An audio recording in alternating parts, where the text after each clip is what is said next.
Equipos de protección personal para trabajos eléctricos. Aprende a seleccionar EPPs y determinar la frontera de arco eléctrico con base a dos estándares: NFPA 70E en su versión 2024 e IEEE 1584 en su versión 2018.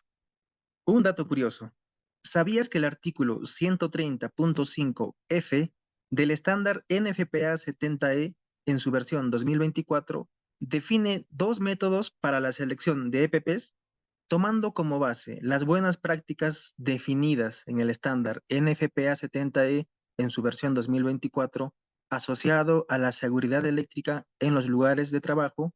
Tenemos que entender que el paso cero para realizar una tarea que involucre equipos eléctricos energizados, debemos de realizar la evaluación de riesgo de arco eléctrico.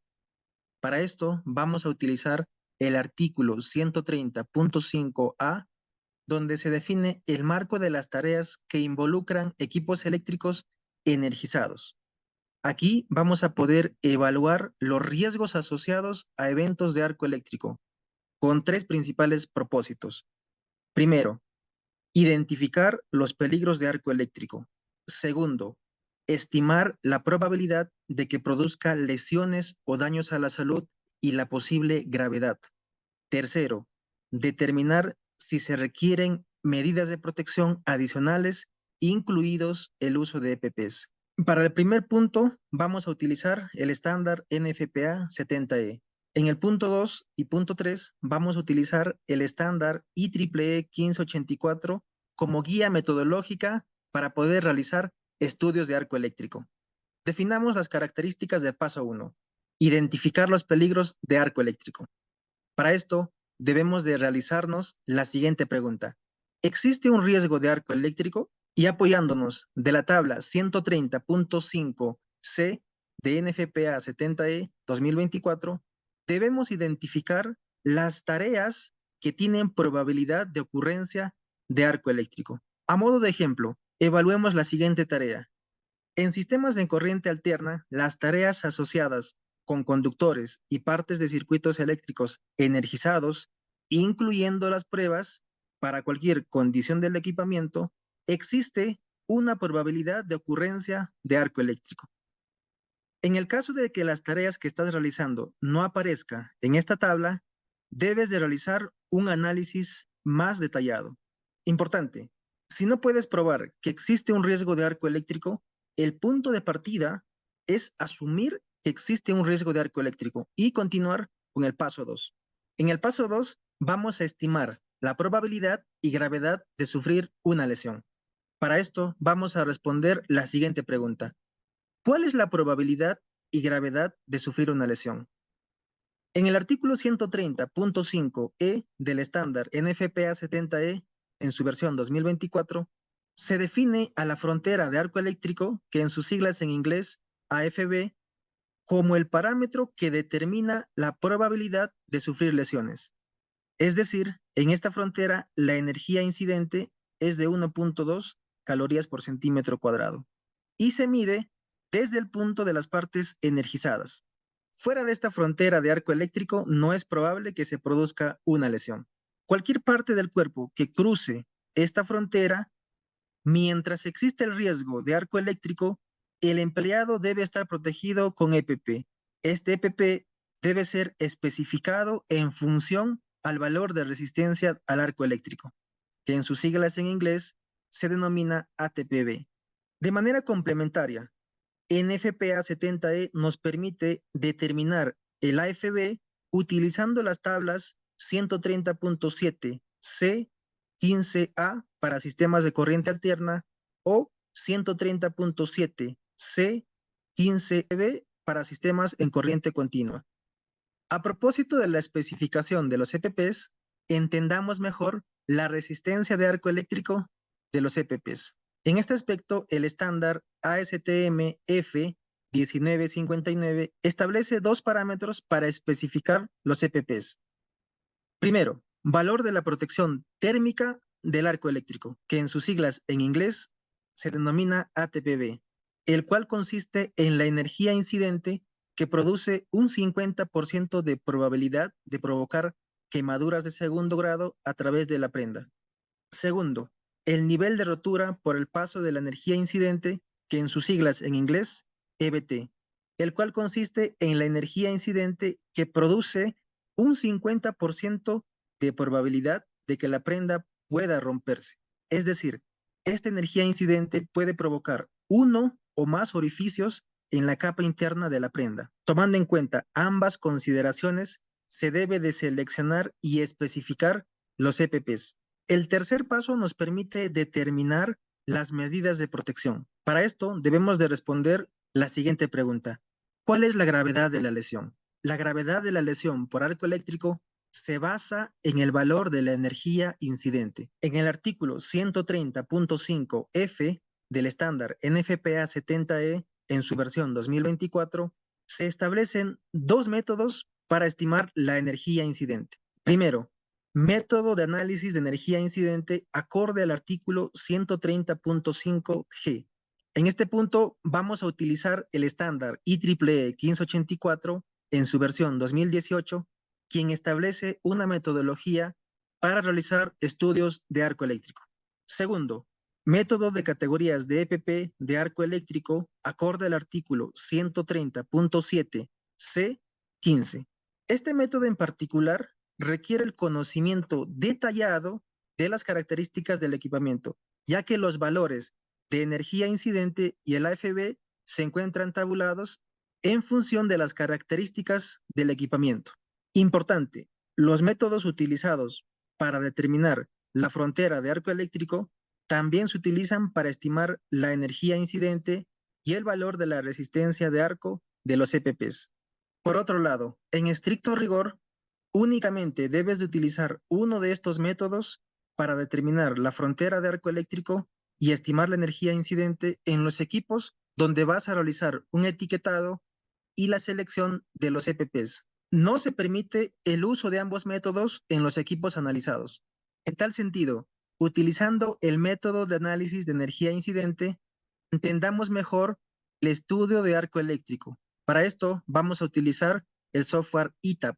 Antes de ingresar al software ETAP, voy a describir las características de nuestra instalación. Este sistema eléctrico tiene un punto de acoplamiento común en una red de distribución de 10 kilovoltios. Su primer equipamiento de protección es un fusible. Aguas abajo se tiene un circuito alimentador cableado hasta llegar a un transformador de potencia, para finalmente realizar la distribución de energía eléctrica en celdas independientes. Para poder realizar el estudio de arco eléctrico, previamente debemos de realizar el modelado de los elementos de este sistema eléctrico. Luego de ello, a modo de realizar la verificación del modelo, realizamos un flujo de potencia. Es necesario también realizar el estudio de cortocircuito en las barras donde se va a realizar el estudio de arco eléctrico. De manera complementaria, puedes realizar un estudio de arranque de motores, luego un estudio de coordinación de protecciones. En el estudio de arco eléctrico, iniciamos con la configuración de los buses, donde principalmente vamos a enfocarnos en la pestaña de rating y aquí vamos a elegir el tipo de equipamiento. Como esto es una transición aérea, subterránea, vamos a configurarlo como el tipo Open Air, con una configuración de electrodos verticales, con las correspondientes separaciones entre conductores. No hace falta ingresar al Enclosure Editor debido a que no tenemos más salidas, únicamente se tiene una salida. El siguiente punto corresponde con la celda de llegada de nuestro transformador de potencia. En este punto vamos a rating. Aquí vamos a indicarle que es un tipo switchgear con una configuración de electrodos vertical, la separación de fases.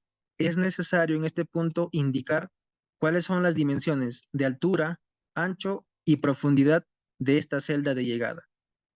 De igual forma, no hace falta indicar las características del Enclosure Editor. Finalmente, la celda de distribución, donde vamos a configurar las 4 celdas de carga. Como primer punto, vamos a configurar el tipo switchgear y ahora sí vamos al Enclosure Editor. En este punto, de manera estratégica, vamos a definir 6 elementos.